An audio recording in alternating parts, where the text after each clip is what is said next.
Hello again, Year 6. Last time we spoke, we were thinking about area and perimeter of different things around the house, and now it's time to think about the volume of different things that you can find around the house, and the volume being things with 3 dimensions this time.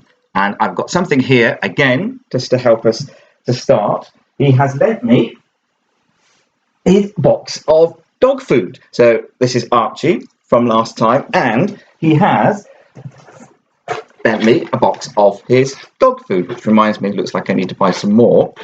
And remember that for volume, we need to think about 3 dimensions. We've got 1 to measure, 2 to measure, and we've also got the depth to measure. And we multiplied those together to find out what the volume is of that particular box. And we could find cubes. We can find boxes of rice from cupboards. We can find small boxes.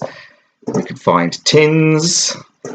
We can find jigsaw puzzles, which are great. Most you're going to find are going to be cuboids. It's going to be interesting to see if you can find any cubes. So that'll be quite a challenge. One, if you do happen to buy any of these in your house, those are quite good because those will be a cube. So we've got 3 dimensions to measure and then to multiply.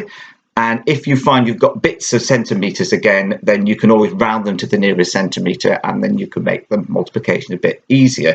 You might find some really big boxes that you want to try and find the volume of as well. So remember, the volume is the space inside a cube or a cuboid, and you need to measure those 3 dimensions, 1, 2, and then the third one from front to back, and multiply them together. And something else you might want to do is, if you've got Lego or any other kind of bricks at home, you might want to try and make the nearest duplicate you can to one of your cubes or cuboids, and try and make it out of Lego bricks, and try and think about the layers.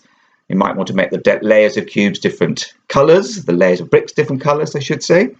And also, you might want to think about scaling up or scaling down. So if you've made your model of your cuboid or cube, you might want to think, well, how many cubes will I need, or how many bricks, I should say, will I need to make it twice as big, 3 times as big, or maybe half the size as it was, or even quarter the size as it was.